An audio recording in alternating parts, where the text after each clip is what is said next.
This episode of Capes and Lunatics is brought to you by Tweaked Audio. Get awesome headphones, go to tweakedaudio.com and use the coupon code Southgate to get 30% off, free shipping, and a lifetime warranty. Or you can get there through the link on our website, southgatemediagroup.com.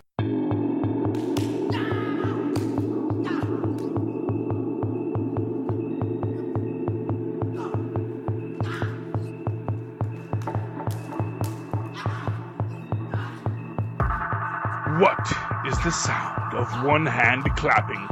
What is the sound of one fist punching? What is the sound of the IronCast? Dear students, we fast approach the end of our long and treacherous journey down the IronCast's path. We have long said it is not a path to a door, and yet the horizon bears upon us quickly. Tonight, Citadel at the Edge of Vengeance. Season 2, Episode 8, Joy offers Davos tips on appealing to the masses. Danny begins to understand his limits, and Mary seeks the truth about her past. Director tonight is Julian Holmes. Roy Thomas and Gil Kane get our good old Marvel credits, because you always got to respect those Marvel guys who made it all happen. And then we get our created by Scott Buck. Written by this evening is Melissa Glenn, Matthew White, and Tatiana Suarez-Pico are our executive story editors, and our story editor, hardest working lady in show business tonight, is Jenny Lynn. Good old Jenny Lynn. Okay. Tonight we open up with our Davos Scouts, our little gangsters. Well, actually, we open up on Danny himself and the narration with Colleen is what starts it off, saying your training is almost complete. What was that? Well, because they're I couldn't remember who the first person talking was or not. But what we're gonna get to is we get this interplay between the teachings of Davos and his little gangsters, and Danny, because this is about teachers and training, and this is very much about teachers and training, and what I think is actually kind of even the deepest aspect of this is this question of what are we training for? And, it's one of these things that I think has always raised a question, because we always say, oh, Davos has two fists, Danny has one. Right. And I think the reason why is because Davos is so much open to the corruption of the power. And, the path of corruption leads to power. You know what I mean? I think that's what we see in this is how Davos, and throughout this episode particularly, we see how Davos is warped by the power, warped by the inherent evil of the dragon's promise. And for what it's worth, there is maybe, it's an interesting thing. One of my other favorite Netflix shows is The Chilling Adventures of Sabrina. And in that, it is a very puritanical view of witches and witchcraft, where they do, in fact, pledge themselves to the Dark Lord Satan to gain the power of the Dark Lord Satan. And they're in this, and the central question of it isn't so much, should we pledge ourselves to the Dark Lord Satan to gain power? Because gaining power is good because you can do good with that power. Although there's maybe this secondary question in that film about whether or not there is even any good you can do with power of that magnitude. Really, it's a great take on the bewitched aspect of things as you watch that series, because you usually. I'm sorry. So what you're saying is like the concentration of power in any area being too dense is what is dangerous to the whole system, Well, essentially. what it is, it's about not being able to resist the power. It's not being able to resist the temptation. It's like, and you think about, so here's the thing. Let's say you win the lottery tomorrow. You can suddenly do a lot of awful things with all that money. Yeah. You can also do a lot of good things, but the good things will probably be less fun. Do you There's give also- it to the temptation to just do what makes you feel good, or do you say, no, I have a higher purpose with this Right. gift granted And to me? I think the other thing with it is you think you know yourself. Mm-hmm. And you have these ideas about how you would react in certain situations, but like unless you're there, you can't know yourself because not even you have met the person that you will be when you encounter that situation. So it's an interesting thing. Yes, well, it's along those same lines. I've often said this is a perfect supervillain story. And in the Superior Spider-Man recently. So for those who don't know, the Superior Spider-Man, it is Dr. Octopus. He's in this new cloned body, and he's all young and fit and Hollywood ready. And he's trying to be a hero. He's trying to be good, but by his nature, he is an evil man. And he has this love interest in this who basically he betrayed, and now she's very angry at him, and yada yada yada. But there's a lot of classic sex-com interaction between the two and how it's going to play out, I believe. But they raise this question, which is one of the oldest questions with Dr. Octopus, which is, was he a nice guy before the accident? Was he just a really sweet and wonderful guy, and then the accident happened and drove him insane? And Maria makes this point about, no, there's all sorts of scientific studies on this that says, no, you were always a jerk, that all that changed in your brain was that you got to be able to control your arms psionically, but that, quite frankly, you just didn't have power. And once you had power, then all of your evil tendencies came out. And I think that is what we see with Davos. Like, I don't think Danny ever thought Davos was evil. Though we know from his story that he told about, stepping on the necks of the liars. Right. To end them more quickly. We know that he always had this evil in him. But of course, it's not something Danny would have ever seen. Because for Danny, it was always just his buddy, his friend. And because they didn't have power, and I'm sure Davos never took him on those trips to the bottom of the cliff, And I'm sure Danny's Danny not had the no most idea. perceptive or observant guy to begin with. Yeah, Danny is very trusting, Well, Not for nothing, that comes from that super privileged lifestyle. right. He was so protected and so sheltered.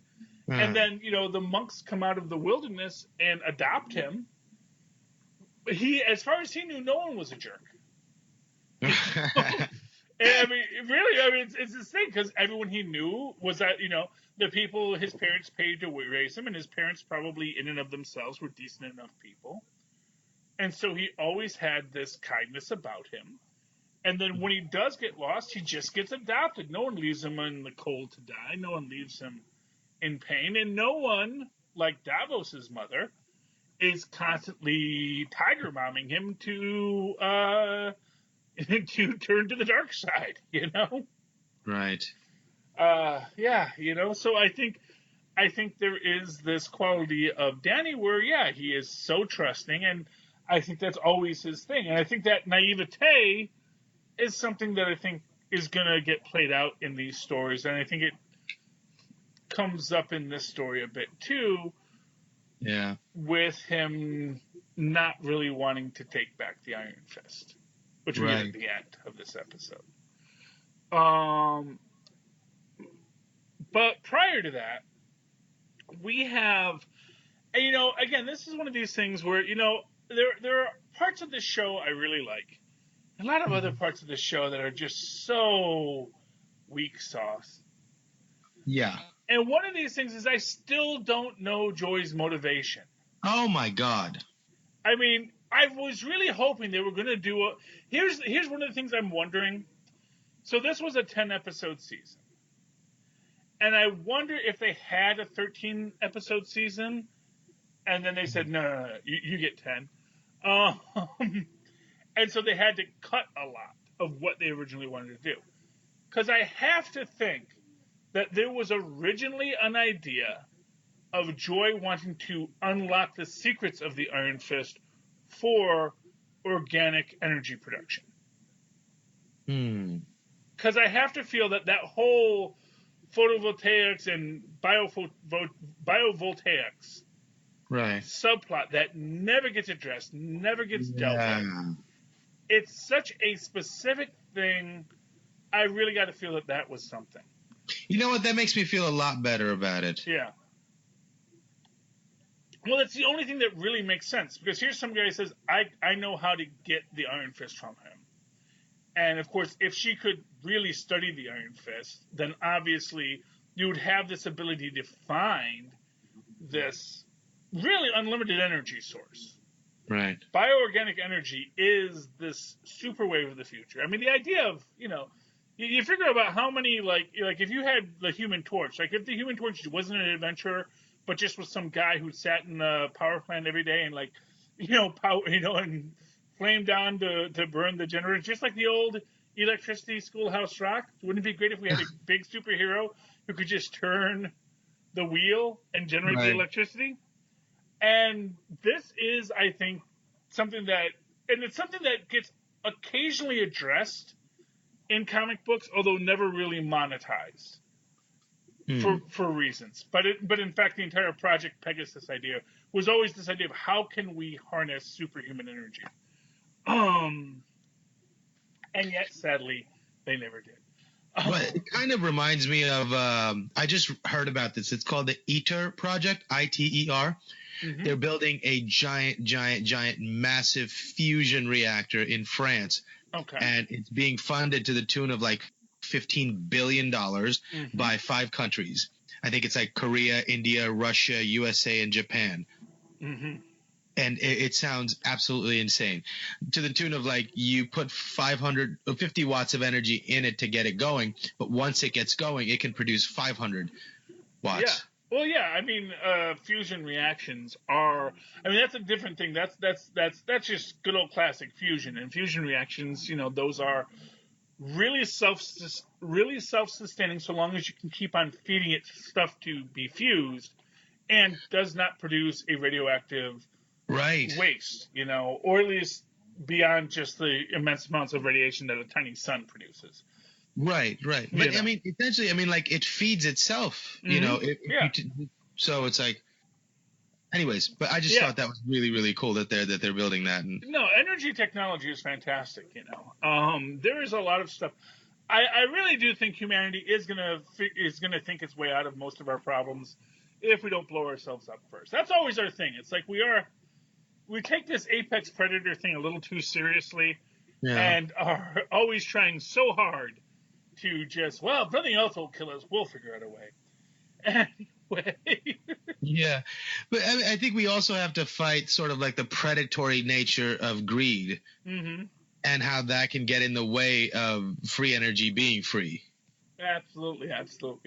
And getting back to, the predatory nature of greed, as I said, I do think so much of Davos's story is about that greed for power. It's very clear, everybody wanted to be the Iron Fist, but only one person wanted the Iron Fist only for the Iron Fist. And I think that's maybe even something that's maybe even more telling about any of this, is that, Danny wanted the Iron Fist because he thought it would give him opportunity.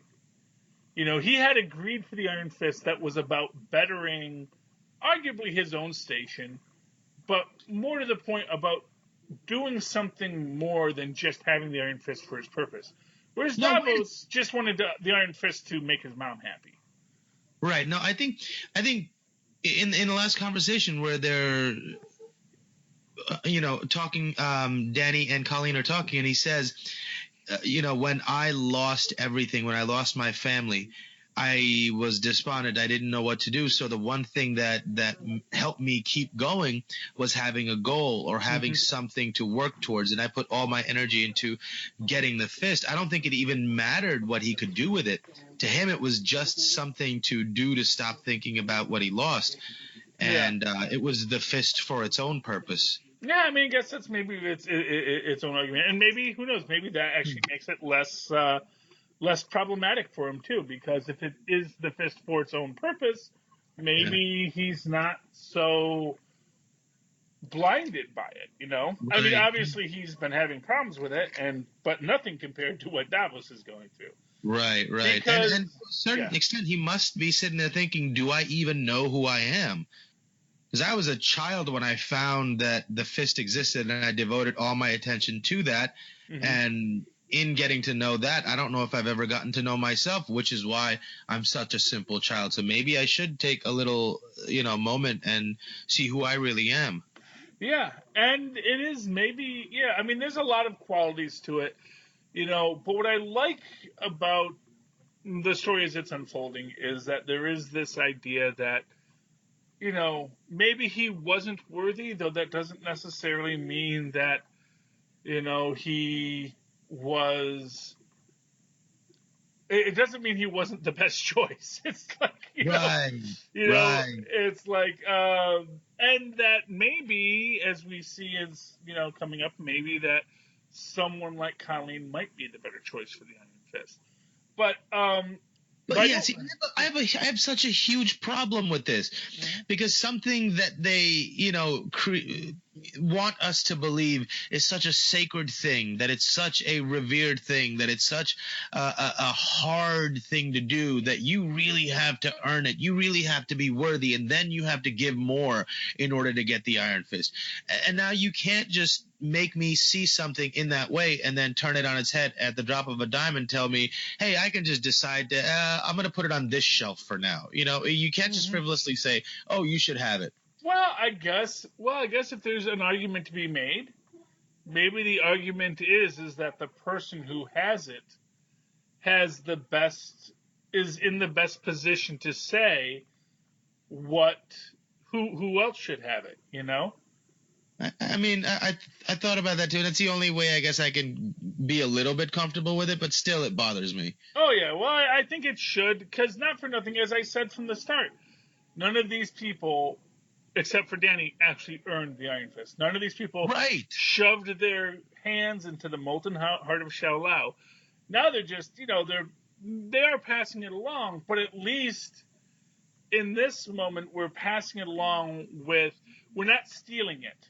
We're giving it, and I think that is maybe the argument to be made. Is that there's a difference between when you take something from someone and when you relinquish something to someone. See, I would have felt way more comfortable if they build it as, hey, you want to hold on to this for a second for me? And she would have said, yeah, I'll hold on to it. And it would have been way more interesting to go on that journey with Colleen to say, oh, I'm not going to use it. I'm just holding it. And then something bad happens. She's like, oh, should I use it? Should I use it? And that's the path to discovering that she does want it. That would have been way cooler. But again, maybe that's more in line with the 13th episode. Yeah. I mean, I think that's where we get into a lot of this, is that there is this quality of they are rushing to get to the end. And it's, part of me wonders if maybe they didn't know they only had 10 at the start. It's always a thing. It's because, like, a lot of times I feel like, I think the Mary story gets short shrift. Although I do think we get a good Mary story. And I think Joy's story is neat here. Although, again, like I say, it's great, but it also is it never she never gets a proper motivation. Even now, as she's doing something really noble and very risky, her reason for doing something isn't particularly clear, and her, why she's taking this chance. Although I think, and here's what I'll say with Joy. I think that there is a shift that happens for Joy in this. I think Joy comes to Davos at the start with the intention of, look, I know Davos, he's not a bad guy. Much in the same way that Danny thinks, I know Davos, he's not a bad guy. He's maybe a little misdirected right now, but if I can talk to him, I can explain to him how you be the better hero. I can tell him how to better do things. And she tries that, by telling him to, by helping him be, by basically directing him to move into, trying to build this community relationship. And I don't think that's done in any of a manipulative way, although I think the way it all plays out, she realizes, oh, this guy is not who I thought he was. Well, I mean, so here's what I thought about that scene. And to preface this all by saying, I would love to see these arguments be the reason that these shortcuts were taken, or that they even were shortcuts and not choices made just because the people trying to tell this story aren't very good at their jobs. So there's an equal sort of argument to be found on that side as well. But in that scene with Joy, it almost seemed like I thought she was there to try to help. First of all, and then she comes up with that argument because she's all of a sudden caught off guard and she has to think on her feet. And so just like her mom told her in the flashback, no, wait, sorry, I'm thinking of something else. Sorry. Yeah. But you've got to pull from something that is real in order to be able to fake it. You know what I mean? Yeah.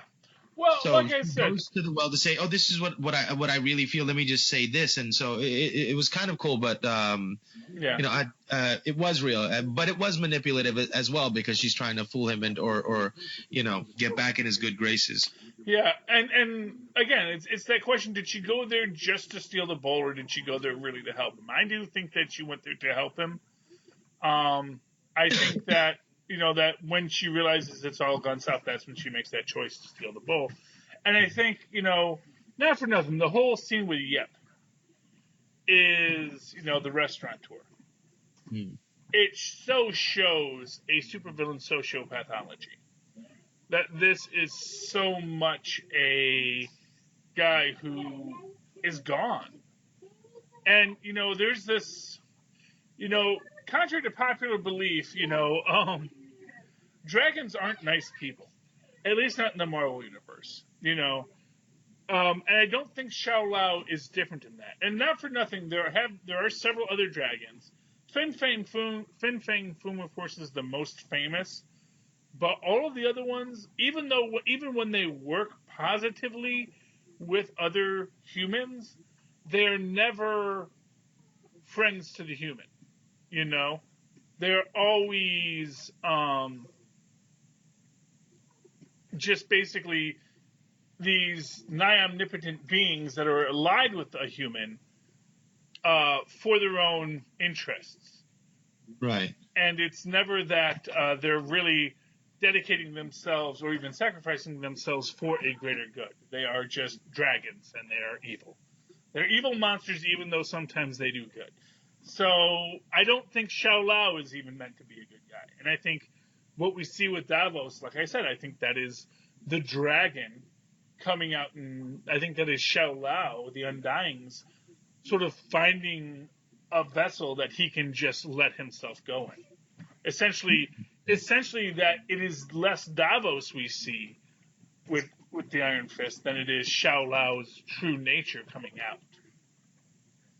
You know what I mean? Interesting. Yeah, that's my theory. Anyway, so good old Davos decides to kill a man in cold blood for no good reason. Right, and what's interesting about that to me is like his whole idea is that I am the one with the moral superiority. But what morality are you sticking to? If you're there to protect the people, then protect the people. You can't also be there judging and killing. It's like, where do you draw the line? It seems like he changes his mind every second. There's no real ideal that he's willing to stick to. If his ideal is that the people and the citizens are the ones to protect, then you can't just be a militarized sort of judge, jury, and executioner with it also. Yeah. So it's like, I don't think he really does believe he stands for anything. And half the time, I think he's almost scared not to live up to the moment. So he does the most drastic and extreme thing he can to make it feel like he's still in control. You know what? I mean, not to get all Freudian, but it's that dang Oedipal complex this poor kid has. We saw how his mom was so crushing of his ego, and here he is, and it's like every minute, it's like, if he's not getting praise, he assumes someone is here to destroy him. And why he is so easily manipulated by the praise also. Exactly, because he's just trying to... Because even more than Danny, and basically they found a character to be more naive than Danny. Man, that was an effort, but they found someone to make Danny look mature and convoluted as a character. So that's hilarious. Good on them for that.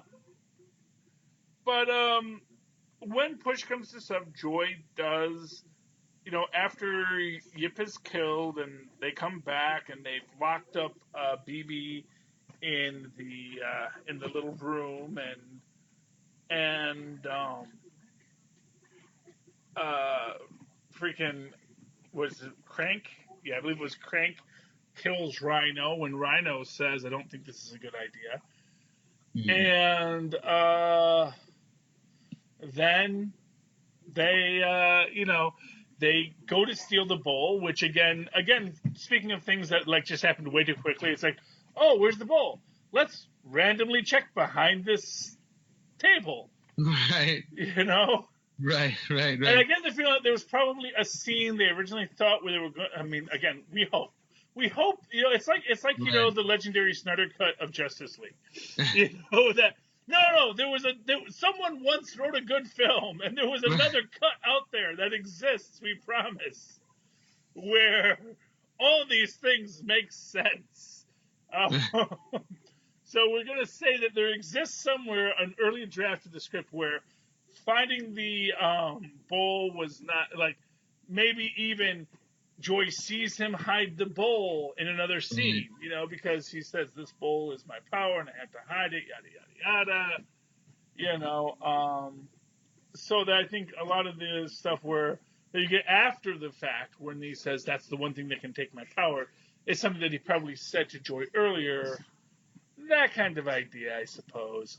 But that's not what we get. Instead, they steal the bowl, and then she tells BB to go to the dojo, and then when we next see him, he's at the community center where all of the gangsters have holed up. Right. And we don't get to the battle at the community center until next week, I don't think. I think so, yeah. Yeah, but what we do get in this one is Davos basically throwing Joy off the second floor of the building they're in. Really? Yeah, that was this episode. Because it's after he's confronting her about BB getting out and stealing the bowl. And he says to her, and basically they go back and forth. There's a whole thing with, One Eye, and then at the end of it, she, after she tells him, oh, I sent him to the feds and all the yada, yada, yada. Right. And then, which actually comes after the whole thing about him saying, which actually comes before that. And then when he realizes that she's lying, basically just goes full on supervillain and pushes her off the ledge. And then we're meant to think that kills her. And does it? We don't know till next episode. Yeah, and and then of course it all comes full circle into the squared circle at the end.